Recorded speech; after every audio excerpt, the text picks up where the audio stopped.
참 예수님, 아름다운 밤입니다. 먼저 예수님의 탄생의 기쁨을 우리 공동체 안에서 함께 나누어 볼까요? 우리 옆에 있는 분들과 함께 성탄 인사 나눠보도록 하겠습니다. 성탄 축하합니다. 축하합니다.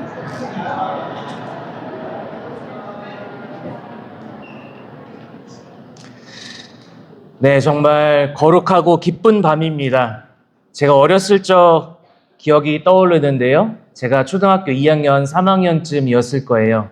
대림 시기가 됐을 때 우리 교리교사 선생님들이 예수님 아직 안 오셨대요. 예수님을 기다리는 시기래요. 네, 성탄이 됐어요. 예수님이 오셨대요. 근데 생각해보니까 작년에도 오셨는데 오늘 또 오신대요. 내년에 또 오신대요. 그래서 제가 어머니한테 물어봤어요. 왜 예수님은 맨날 한 살이야? 네, 우린 예수님께서 2000년 전에 이 세상에 우리를 구원하기 위해 오셨음을 기념하는 날입니다. 우리가 매년 생일 잔치를 하는 것처럼 말이죠. 생일 잔치 때는 하느님께서 선물로 주신 생명을 감사하는 마음으로 매년 기념하는 것이죠. 마찬가지로 성탄은 2000년 전에 우리와 똑같은 모습으로 인간이 되셔서 역사적으로 진짜로 이 세상에 태어나셨음을 기억하고 기념하는 것입니다. 우리가 그리스도교 신자인 이유는 2000년 전에 우리와 똑같은 인간으로 사시다가 우리와 똑같이 고통받고 십자가에 못 박혀 죽고 부활하신 그분이 바로 하느님이시다. 그분이 참 인간이시다라는 것을 믿고 고백하기 때문입니다. 그래서 우리는 그리스도교 신자라고 하죠. 하느님께서 진짜 인간이 되셨다는 것은, 그리고 그 인간 예수님 안에서 온전히 하느님이 드러났다는 것은 어떤 의미인지 오늘 독서와 복음을 통해서 생각해 봅시다.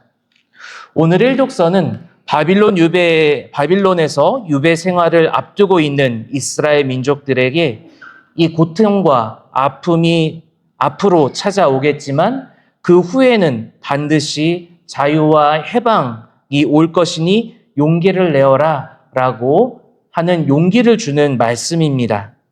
그런데 여기서 우리가 눈여겨봐야 할 것이 하나 있어요. 그게 뭐냐면 자유와 해방, 다시 말해서 그 구원은 우리의 노력으로서가 아니라 우리들의 왕이신 하느님이 메시아가 오심으로 이루어진다는 사실입니다. 사실 이스라엘 민족들의 원초적인 구원 체험인 이집트 탈출 사건 때도 마찬가지였습니다. 이집트에서 노예살이를 하고 있던 이스라엘 민족들이 자신들의 자유와 해방을 위해서 할 수 있는 것이라고는 하느님께 울부짖는 것뿐이었습니다. 종살이를 했다는 건 뭐예요? 내 힘으로 할 수 있는 게 아무것도 없었다는 걸 이야기합니다. 이스라엘 민족들은 자기가 어렵고 고통스럽고 힘들었다는 것을 하느님께 외쳤을 뿐이에요. 근데 우리의 하느님께서는 그 외침을 귀여겨 들으시고 그 외침을 듣는 즉시 모세를 파견하셔서 이스라엘 민족들을 해방시켜 주십니다. 출애굽시켜 주시는 것이죠. 하느님은 이렇게 구약성서 안에서는 모세를 통해서 다른 예언자들을 통해서 이스라엘 민족들을 구원하시기로 작정하셨고 하느님께서는 그들을 통해 인간 세상에 개입하셨습니다. 그런데 이제는 때가 돼서 누구를 통해서 하느님께서 인간 세상에, 인간 역사에 개입하시는 것이 아니라 하느님께서 직접 인간이 되셔서 우리의 역사에 개입하시기로 작정하셨던 것입니다. 마테오복음 1장 1절을 한번 기억해 보시겠어요? 1장을 보면 예수님의 족보가 쭉 나오죠. 누가 누구를 낳고 누가 누구를 낳고 해서 14대. 예수님께서는 이렇게 인간의 족보 안에 들어있는 진짜 인간으로서 이 세상에 오셨다라는 것을 이야기하는 것이고, 오늘 루카복음에서 첫 부분은 예수님 탄생 당시의 역사적인 인물들, 예를 들면 아우구스토 황제, 퀴리니우스 시리아 총독들을 열거하면서 예수님께서 진짜로 역사상에 우리 인류에 오셨음을 이야기하고 있는 것을 알 수가 있습니다. 구약으로부터 그렇게 우리를 구원해 주리라 약속되었던 메시아가 이 세상에 우리 가운데 오셨는데 그 방식은 인간이 되시는 거였습니다. 인간이 하느님이 되는 경우는 참 많이 있습니다. 이집트 황제가 그랬고요. 고대 로마 신들이 다 신의 아들이라고 자기를 부르면서 하느님이라고 신이라고 그렇게 불렀습니다. 그런데 하느님이 인간이 된 경우는 그리스도교밖에 없습니다. 예수 그리스도교밖에 없는 것이죠.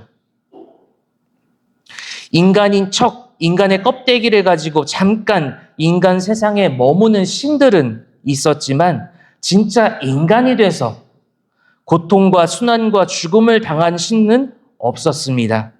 오직 우리의 하느님 예수 그리스도밖에 없었던 것이죠. 이것이 바로 그리스도교의 독창성이라고 볼 수가 있습니다. 그러면 여기서 하나의 질문이 생기죠. 왜 하필이면 인간이 되셨을까? 왜 하필이면 하느님은 다른 방법을 택하지 않으시고 유다인처럼 미카엘 천사가 나타나서 구원할 수도 있고요. 이 어려운 난세를 극복할 수도 있고요. 악령을 다 물리칠 수도 있고요. 그렇지 않고 왜 그리스도교에서는 하느님께서 인간이 되실 수밖에 없다고 고백하고 있는지, 왜 하느님이 인간이 되실 수밖에 없었을까? 왜 육신을 취하실 수밖에 없었던가? 이것이 오늘 핵심입니다. 성탄의 핵심이죠. 인간이라면 우린 모두 다 인간이죠. 우린 다 몸을 가지고 있습니다. 몸을 통해서 사람과 사람 사이의 대화가 가능하고 관계성이 형성이 됩니다. 몸이 있기 때문에 우리는 서로 사랑할 수 있습니다. 우리는 몸 때문에 기쁘기도 하고 슬프기도 하고 좌절스럽기도 하고 희열을 느끼기도 하고 희망을 품기도 합니다. 결국 몸이라는 것은 인간이 살아가는 삶의 현실을 이야기하는 거예요. 육신은 인간이 흘러가는 모든 눈물과 땀방울을 이야기하고 인간의 절망과 좌절을 이야기합니다. 인간의 모든 고뇌와 어려움이 여기에 있습니다.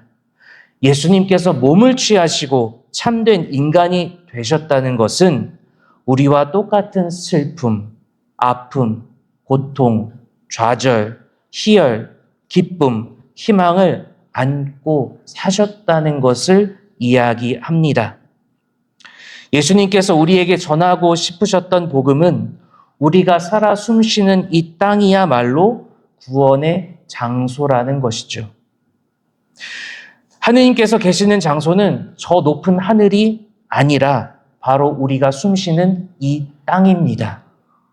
그렇게 우리가 처한 상황과 환경은 구원의 조건이라는 것이죠. 그런데 우리의 고통스러운 삶의 조건들을 피하거나 외면하는데 급급하기만 한 것은 아닌가. 우리가 누려야 할 평화는 세상을 멀리함으로써, 내가 미워하는 저 사람을 멀리함으로써 느낄 수 있는 것이 아니라 세상을 끌어안음으로써, 내가 미운 저 사람을 용서함으로써 느낄 수 있는 것이라고 볼 수 있습니다. 절과 성당의 차이가 뭔지 아세요? 절은 어디에 있어요? 산속에 있죠. 왜요? 세상과 떨어지려고. 세상과 떨어져서 속세와 오욕과 이 칠정을 다 내려놓고 내가 zen 하면, 이것도 섞였네요. 종교가. 그렇게 내가 나에게 고통스러운 상황을 내려놓으면 그게 구원이라고 믿기 때문이죠. 평화라고 믿기 때문이죠. 성당은 세상 한복판에 있습니다. 왜요? 예수님께서, 우리는 그리스도교죠. 예수님께서 우리에게 보여주신 그 구원은 이 세상, 우리가 숨쉬는 이곳, 정말 지긋지긋하고 고통스럽고 어렵고 좌절스러운 이곳에 바로 구원이 싹트고 있다는 것을 보여주시기 위해서 예수님께서 우리와 똑같은 인간이 되신 것입니다. 그렇기 때문에 우리의 신앙생활도 단순한 영적인 고상함만 있는 것은 아닙니다. 단지 우리가 골방에 들어가서 기도한다고 하느님 만날 수 없습니다. 왜요? 하느님은 이미 우리와 똑같은 모습으로 이 세상에 오셨고 우리의 관계성 안에 있기 때문이죠. 하느님께서는 우리와 똑같은 조건으로 똑같은 사람이 되셔서 우리와 함께 사시면서 가르쳐 주신 것은 행복이란, 구원이란 현실을 도피함으로써 얻어지는 것이 아니라고, 하고 싶은 것을 다 한다고 해서 얻어지는 것이 아니라고 하는 것입니다. 나에게 주어진 조건이 바로 구원의 조건임을 우리는 잊지 말아야 되겠습니다. 예수 성탄 대축일을 맞이해서 우리 좀 더 우리의 삶을 더 부둥켜 안고 서로 용서하고 사랑하면서 살아갔으면 좋겠습니다. 그것이 바로 예수님을 우리 삶 안에 맞아들이는 방법이겠죠. 우리는 관계성 안에서 매우 힘들어하면서 살아갑니다. 여러분 성당에 살면서 신앙생활하면서 삼위일체가 이해가 안 돼서 고민해서 성당 나오기 어려우신 분 계세요? 없지요. 옆에 있는 우리가 관계성 안에서 힘들어서 우리가 성당 안에서 신앙생활하는 것을 어려워합니다. 그러나 그래서 또 저 사람만 없으면 행복할 것 같다 그런 생각을 하기도 합니다. 부부 생각을 한번 볼까요? 저 사람만 없으면 내가 정말 행복할 것 같은데, 자식들만 내 말 잘 들으면 행복할 것 같은데. 그러나 이거 하나를 정확히 기억하셨으면 좋겠습니다. 가정생활 얘기하는 거예요. 그 사람이 없으면 여러분들은 행복할 수 없습니다. 그 사람이 없으면 여러분들은 구원으로 가는데 어려움을 겪게 됩니다. 물론 겉으로 볼 때는 저 사람이 하느님께 나아가는데 자꾸 방해가 되는 것처럼 보일 수 있겠죠. 그러나 서로 싸우고 화해하고 용서하고 그러하는 과정이 바로 구원으로 나가는 길이라고 볼 수가 있겠습니다. 왜냐하면 예수님께서는 지금 여기 우리의 삶 안에, 우리의 관계성 안에 함께 계시기 때문이죠. 배우자들, 가족을, 이웃을 사랑할 용기를 달라고 청하면서 이 미사 정성껏 봉헌했으면 좋겠습니다.